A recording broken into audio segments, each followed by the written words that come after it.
Okay, for those who watched me my video going down to the lake, I said there were stables with horses, and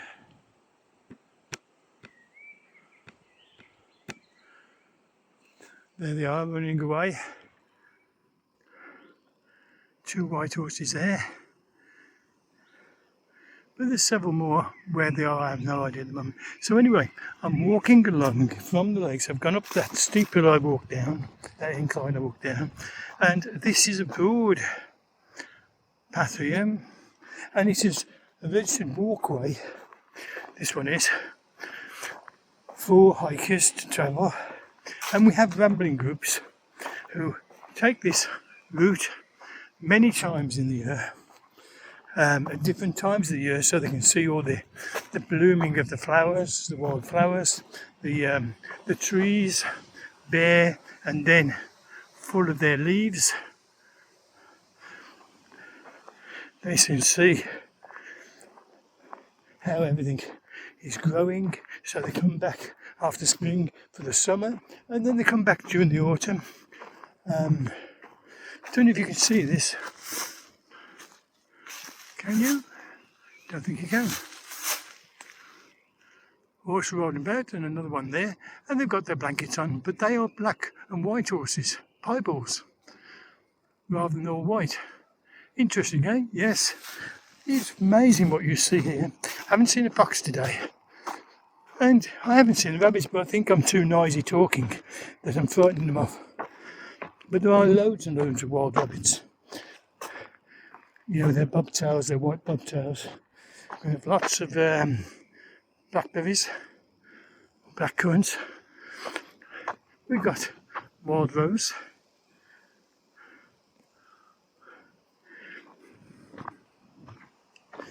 There again.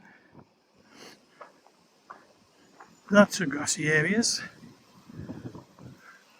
Ferns and broom, that's the yellow one when it's in flower, which looks absolutely gorgeous when it's in flower. Holly trees, oak trees, ivy, beech trees.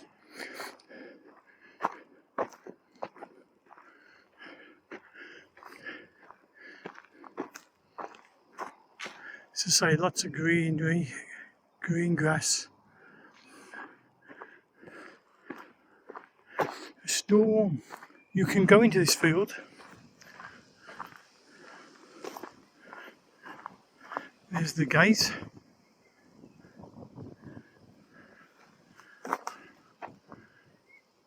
Please keep dogs on the lead. Why? Because it's another field with two horses there. And there's another horse over there, another horse over there, and there's lots of horses over there.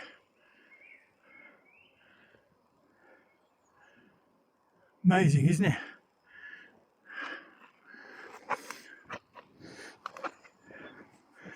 You can hire those horses, by the way. You can go horse riding with them.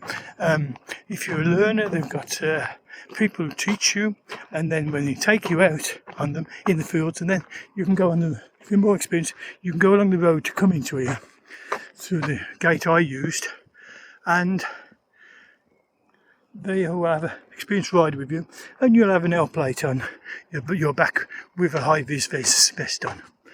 And the motorist, it's a cul-de-sac, so very few except the residents will come down there, so it's all safe and sure for you. Show you the grass again.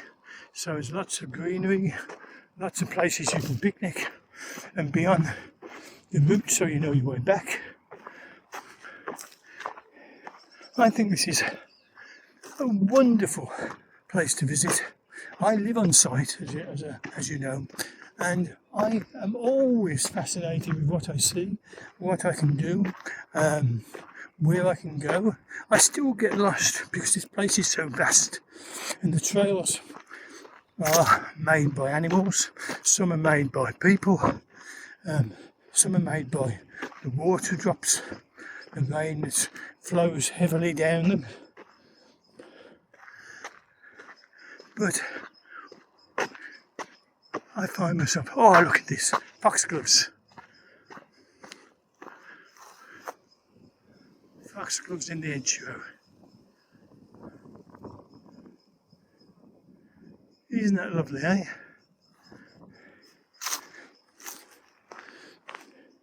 As I say, once this is springtime, all these bushes are just a mass of yellow flowers.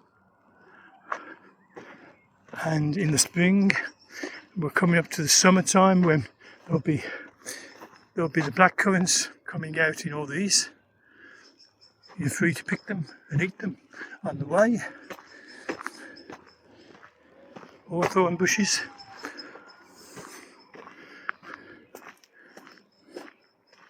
Now we are coming up to the car park. It's going to take me a little while because my foot's hurting, my leg's hurting, and my chest is thumping. But we'll get there. Another style to go over. Keep your dogs on a lead again. Please do not feed the horses, thank you. And there's a bit about the Longhorn cattle.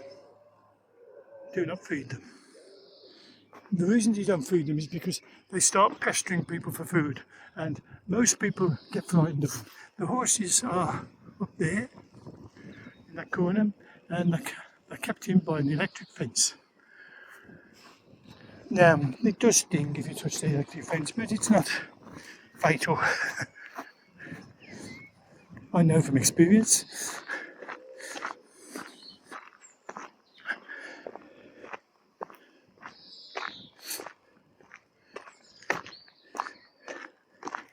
So this is the second video today on Hardwick Common, and as I said, we're coming up to the car park. So if you park up here, it's just a straight walk down to a farmhouse, and you go down past the farmhouse, to the right of the farmhouse, down to the lakes, and as I say, there's 3 of them.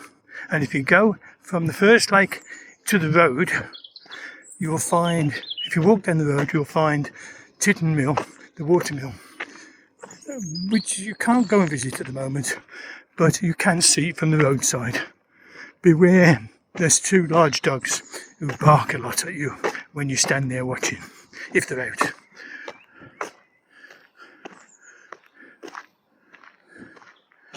But as far as I know, I've been there about 3 times, and they do not harm you, but they do sound vicious, but they're not. Okay, some people coming up to me now, and with their little dog. But we'll go and have a look at the car park and where you can go from here. So we'll keep quiet for a bit while we walk past. All right. Hi.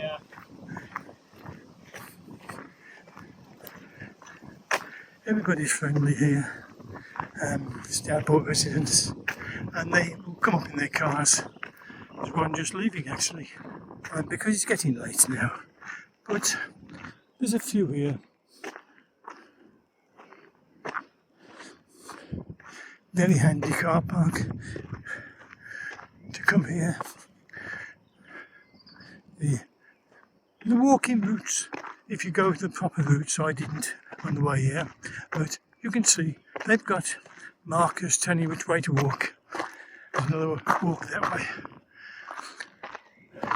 Lots of information boards are coming up here. We'll go and have a look at the information boards.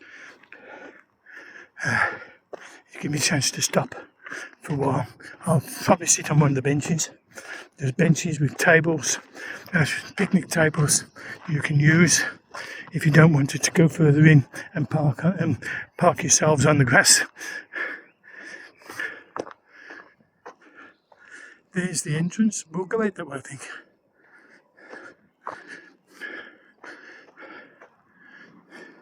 Okay, so Hardwick Common. We've got the different birds. You can see the grass snakes, they're not dangerous to us. You've got the walking group. The local group volunteers meet every Sunday, first Sunday, second and fourth Thursdays, for active conservation work. Where did the sand come from?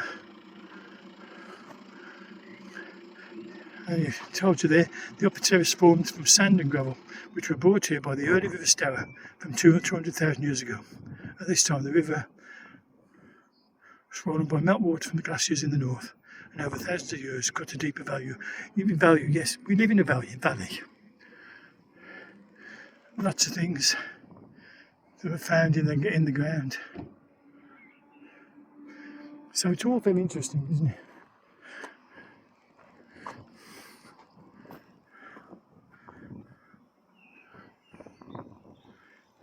Rabbit warren,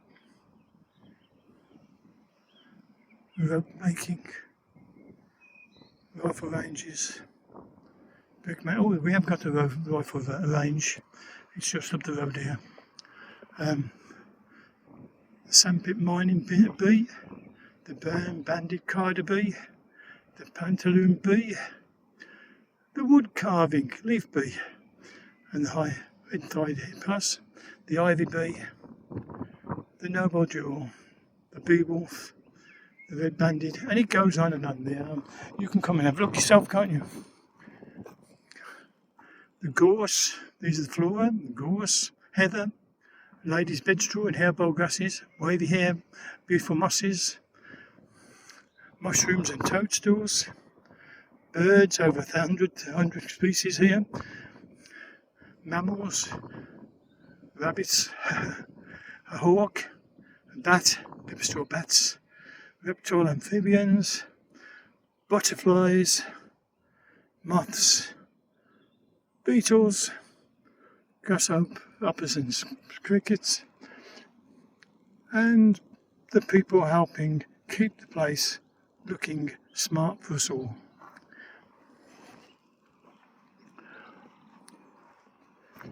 This is the area. Big area, isn't it?